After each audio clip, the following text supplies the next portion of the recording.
Hey there, beautiful people. I'm Avis Boone. So glad to have you join me here on That's How We Roll, the podcast where we go behind the curtain, up on stage, or out in the world and talk with professionals, entrepreneurs, business owners, organization leaders, creatives, and artists about their business, their creativity, their goals, and about their lives. And hey, whatever else we want to talk about. So sit back, relax, and enjoy.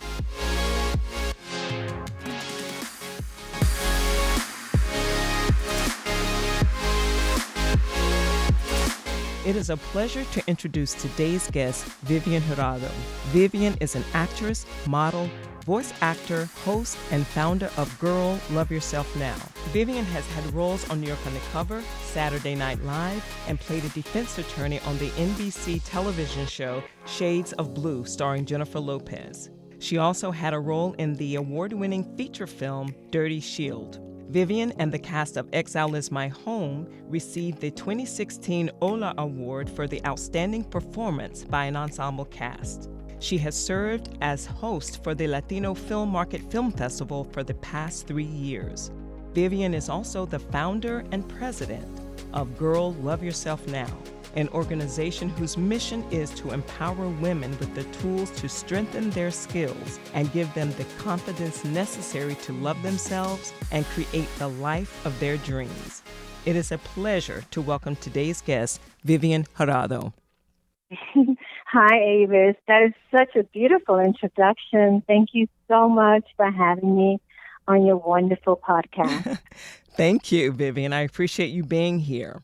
I want to start with this wonderful quote that I found in your bio. Loving yourself is an inside job. Step into the magic of appreciating everything about yourself. And I believe that in itself sums up your mission for Girl, Love Yourself Now. Tell me how you got started, how that became a concept, and what led you to this. Just reading the quote it's very inspiring and motivating in itself. Just talk a little bit about Girl, Love Yourself Now. Well, I am obsessed with self-esteem. When I grew up, I really didn't know how valuable and fantastic I am. So I finally, the awareness of my self-esteem was pointed out when I was in a commercial acting class.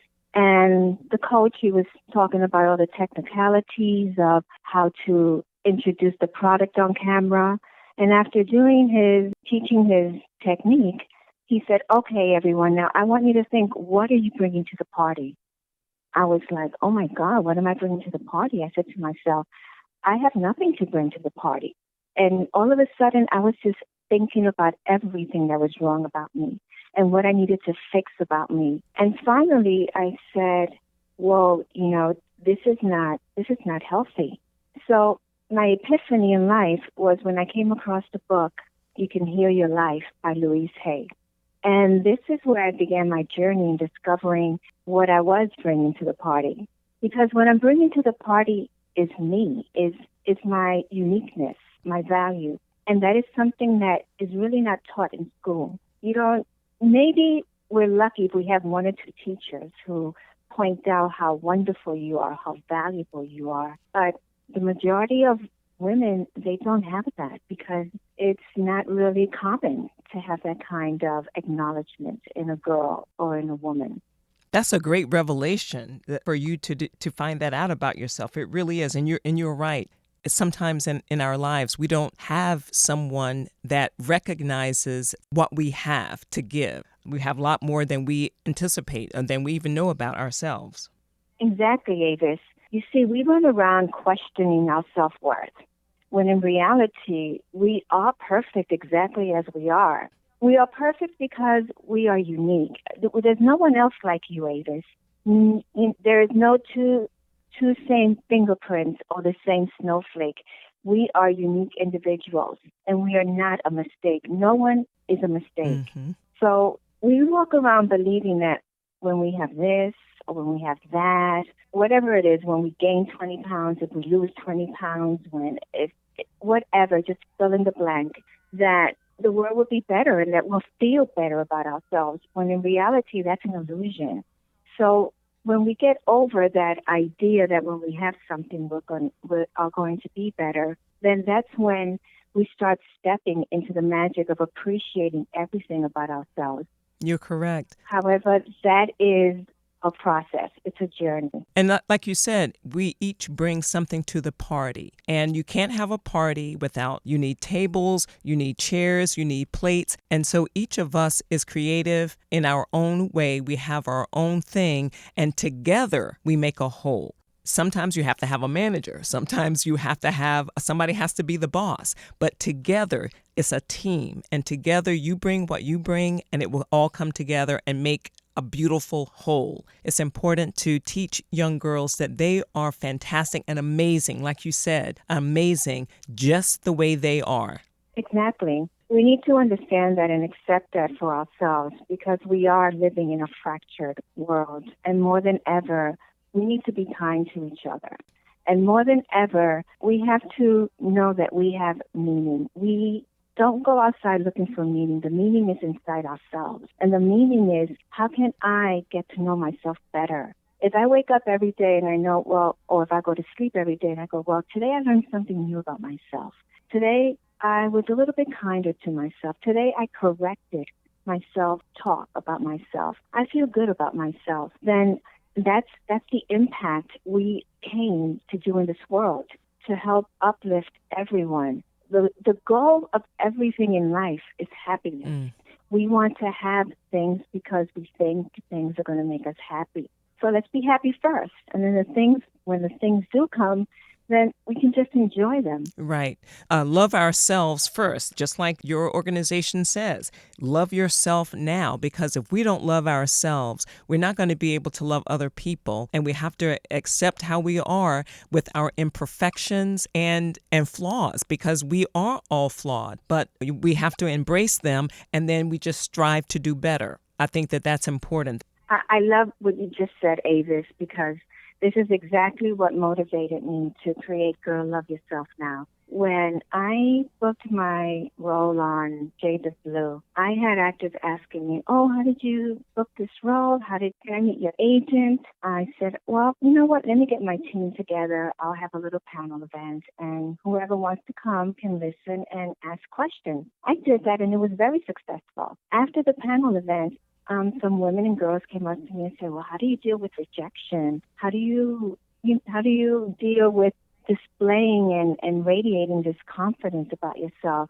I said, you just have to really be kind to yourself. You have to be gentle. You have to believe in yourself. You have to accept where you are right now and know that that's enough. And they go, yeah, you're right, but how do I do that? How do I reach that? Exactly. that just seems so far away. And as actors, we are used to getting rejection because it's not easy, because we can take rejection well. It's not easy, but it's a fact of life. Everybody isn't going to like you. Everybody is not going to think that you're the best thing since sliced bread. That's just the reality of it. And thank you for segueing into the part about rejection. Exactly, Avis. And as you know, in the acting world, auditions, it's a number game. The more you audition, the better you get, and the quicker you book. When it's one of my favorite actors, right, or my favorite actress is Jennifer Lopez, of course, and Will Smith. And what I love about Will Smith is that he says, you have to hurry up and make mistakes in order to succeed. You are never going to succeed if you don't fall, because that's when you learn. That is so true. And Jennifer Lopez, what I love about her is that she says, I have affirmations written all over my trailer in my home about how wonderful, how fabulous I am, and how fabulous life is, and how wonderful all of my relationships are, and how good life is. And that's the kind of messages we need to constantly tell ourselves. I made a mistake. Okay, that's great. What do I learn? Get up and go. And just read the message on the wall. You are wonderful exactly as you are. And keep on going, keep on moving, and share that with your girlfriend. Yeah. Call them up and say, listen, I just got home. I had the worst audition. I funked it. But you know what? I'm just going to keep on going. And all you need to do is just express that feeling. Don't hold on to it. Give yourself a pity party for about 15 or 20 minutes. We deserve it. And then just give it up. Don't dwell on it and move on to the next project audition. And sometimes that worst audition turns out that it could be the best audition and you could actually really get the job. That has happened several times where you just like, oh, I know they're not going to call me. They're never going to call me. And then you get the call. And you're like, but it wasn't good. But somebody saw something. And that's what it is. You could have had the best audition, but you might not be the person that they see in that role, regardless of how great your audition was. And sometimes you audition for one thing, but they might like you for something else. Exactly. It's auditions. The production company, they have a buffet. They're looking for something. There's a lot on the table. There's different kind of actors that come in, short, tall, straight hair, curly hair. And they're choosing, you fit in this. And I have a story about having a very uncomfortable audition with a casting director that I said, oh, he'll never call me again. This is it. It's the end. And I'm terrible. I went to have an audition with the casting director, Rob Destina. I love him. He's just a great coach and a great casting director. So when I got up to do my scene, I don't know what happened. Words were coming out of my mouth, but I just couldn't understand what I was saying. I don't know if that ever happened. You're kicking yourself. I know. I'm like, I'm doing my scene, but you have that little voice saying, Vivienne, what are you doing? And I think that same person was talking to me at times as well. Visited you many times too, right?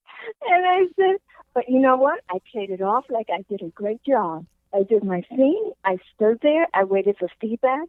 There was no feedback. I said, okay, thank you. And I left. I said, oh, my God, that was terrible. Well, do you know that same casting director, Rob Destina, he's the casting director for Shades of Blue, he called me in for the role of what I did as the attorney. I was like, how could he call me in? This is insane. But you know what? I prepared. I just prepared for the audition. And I said, okay, I'm as prepared, as cooked, as baked as I can be for this audition.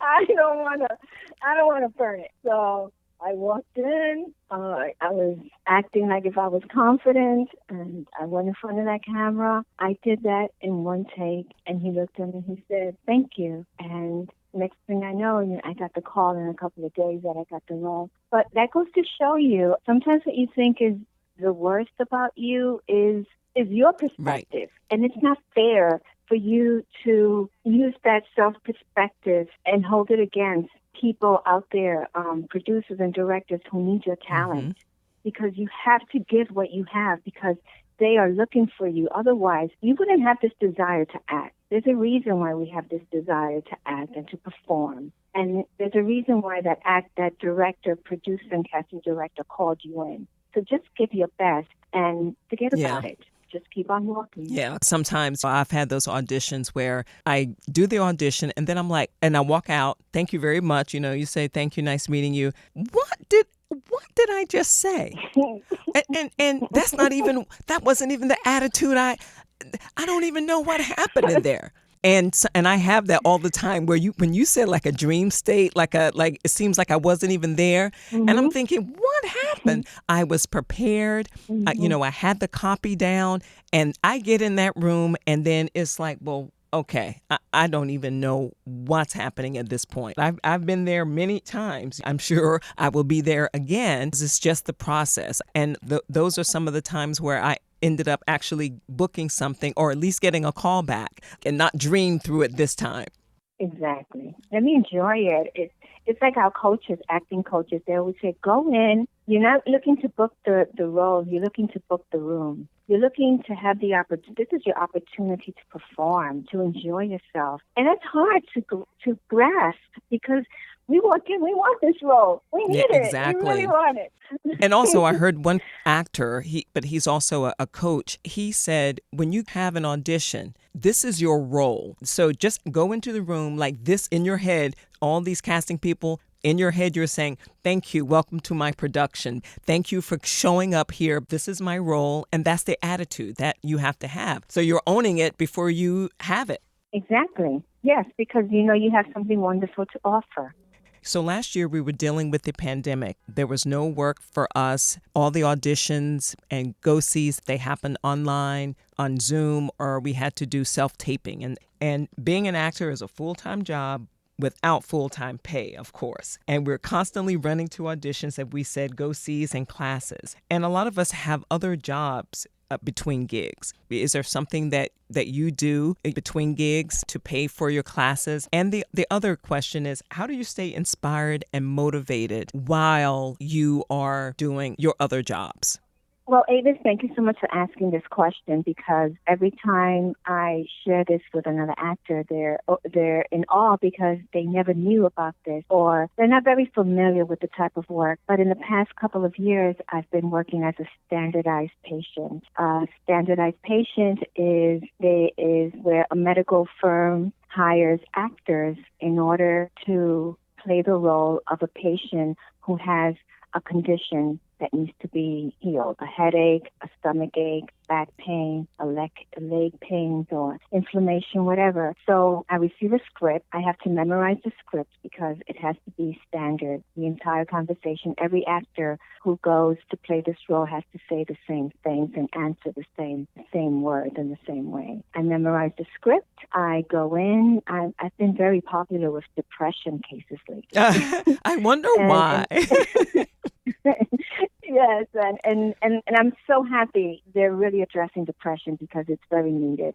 So I memorize it, I go in, and then the medical student or the doctor starts the interview. It's a medical interview, they take your medical history, ask you questions, your family history, social history, and it's a way for them to practice how to express more empathy during the interview, during the conversations. Doctors come in, they rush in, yeah, how are you, what do you have, what do you got, yeah, oh, okay, okay, here's a prescription, and I'll see you in 2 weeks, that's it.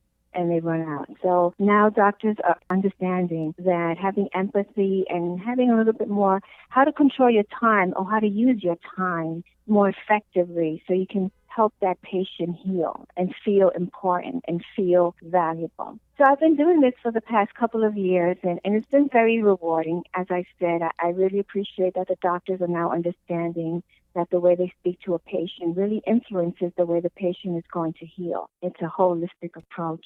So how do you stay inspired and motivated? We all have other jobs that we do outside. You have the standardized patient jobs. How do you stay inspired and motivated as an actor when you have downtime?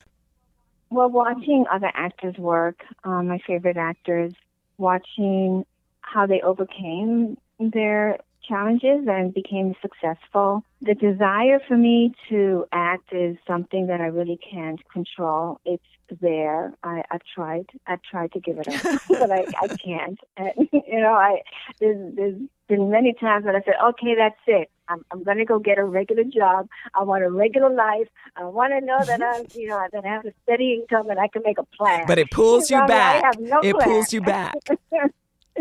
But somehow, you see something on TV, or one of your good friends booked a nice role, or you just feel like you need to express yourself. I constantly go around seeing different characters in my mind and seeing ways to express. I see people on the street and I say, wow, that could be a movie. Look at that. That's an interesting character, or that's an interesting scene. And that's what keeps me motivated to continue to express myself as an artist, as an actor, and I just love what I do. I love being on the set. I love being around other actors. I love being around other directors and writers. I just feel like I'm at home. I really do. And yeah, you like being around creatives. I think that's key, because I really enjoy that, just to see what other people's concepts are and the things that motivate them and inspire them. And you are very motivating and very inspirational as well. I just have to say that. And you're also very, very busy all the time. And for the last 3 years, you hosted the Latino Film Market Film Festival. And again, you're there because you like to be around creatives. It keeps your juices flowing, whether or not just talking to a filmmaker or another actor that's there. So talk about the festival a little bit. Well, the Latino Film Market Festival is founded by a good friend of mine. Her name is Aris Martinez Gora. She's a filmmaker and educator from Puerto Rico. So we started working together. It was, I think, her first year initiating this nonprofit film festival. And she asked me if I was interested in helping her, and I said, sure, I'd love to. I love film, and to be honest with you, there aren't many Latina film directors or film producers that I come across that are as successful as Adelina's and as humble and fun to work with. So I said, yeah, I'll help you. And she said, okay, so here, this is your script. I'm going to start. And you start opening the festival with the script. I'm like, what? So she said, yeah, you can. She said, don't worry, you'll be great. You're perfect for it. And then from there, she said, now I'm going to meet you the next day if you're free, and I'd love to shoot you saying the script because I want to do the promo for the film festival and I want you to promote it. I'm like, wow, I was honored because it's wonderful to be able to work with women who are motivated, who are creating, and who are humbled at the same time. It really is motivating in itself. And the first year was like that, and the second year she came back, she invited me again, and then this year was the third year. We were during the pandemic. I think it was in June. She called me. She said, she was in Puerto Rico. I'm going to go to New York and shoot the film festival, the promo, and would you be interested?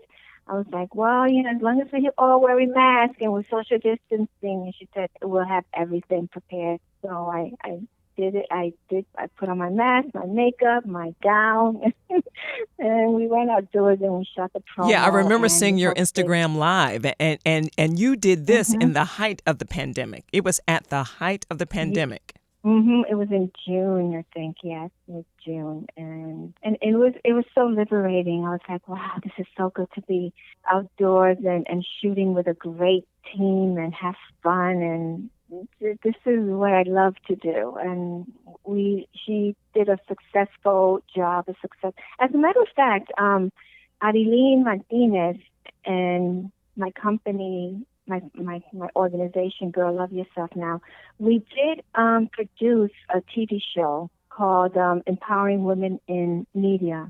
And we did a panel, and we shot it at the TV studios, Manhattan Neighborhood Network. Are you familiar with them? Yes, I'm familiar with them. Yeah, so we did. We shot, and it was a great experience. And that also got us closer, and we really became close in creating, and we're talking about producing some things together and collaborating in other future projects. Collaboration is such a great motivator as well. It's very motivational to have like minds come together to create something. And I find that there are so many women-centric organizations out there that if we could all support each other collectively as much as we possibly can, and as much as we support our own brand, the sky is the limit. It's not always about financial support, but it's just about when you really get and really feel the support of another organization that has the same cause as you have. Exactly. I really admire Women in Arts and Media Coalition. It's a wonderful organization, and I really love the work that you are doing as co-president. Oh, thank you. Yes, it's a wonderful organization, and I think it's very needed. Your organization has so many resources for women in television and film. It's amazing. It really is. Well, we couldn't do it without support from other organizations, so we are very thankful for that. And we are always looking for, partnering with other organizations, other female-driven, women-driven organizations or companies to continue that, to lift each other up. Yes, and I also enjoy working with you where on the Women's Committee in SAG-AFTRA in New York. You're the co-chair. It's great because I walk into these meetings, and it's great to see you and Leslie, and it's really comforting to know that together with among other women, we're building a nice foundation and a nice coalition for women. It is. It is a nice bridge to bring all organizations, all like minds together. Exactly. And in order to serve, we're here to serve. We're here to uplift and to inspire. You are a great role model and an inspiration for the girls that are part of Girl Love Yourself Now, because they're going to look to you. They're going to look to the people that you have as part of your organization. Well, I forgot to say, I really wanted to point out that according to DoSomething.org, they found out that 7 in 10 girls really believe that they're not good enough or don't measure up in some way. And that's including their looks and their performance in school and relationships with friends and family members. The concept of really loving yourself is very important, and it's very common for girls to not really accept themselves. And us as women who we are more accepting of who we are and trusting of who we are, it's our duty to reach out and point out that they are valuable and they are needed, and to remind them that they are the core of society. Do you have any words of wisdom, any inspiration that you can leave with us today? Inspiration. My words of wisdom, again, is girl, love yourself now. Mm-hmm. Right now. Really, right now. Don't wait till tomorrow. Girl, love yourself now. And remembering that loving yourself is an inside job. Appreciate who you are. Appreciate everything about you. And get to really know yourself well, because the longest relationship you ever have in your life is the relationship you have with yourself. You're going to wake up with yourself. You go to sleep with yourself. So you may as well love yourself. Exactly. Well, Vivienne, I want to thank you for being my guest today. I want to thank you for joining me. And I will have all Vivienne's information in the show notes about Girl Love Yourself Now if you want to donate to the organization. I will leave everything in the show notes. And thank you so much, Vivienne, for coming. Well, thank you, Avis. It was wonderful to be on your podcast, and much luck and success. I know you are going to be very successful. This was so joyful. Thank you. Thank you so much for taking the time to listen, checking out the podcast. Thank you for inviting me into your space. And until next time, I hope you will continue to thrive, grow, and be kind to yourselves and be kind to others.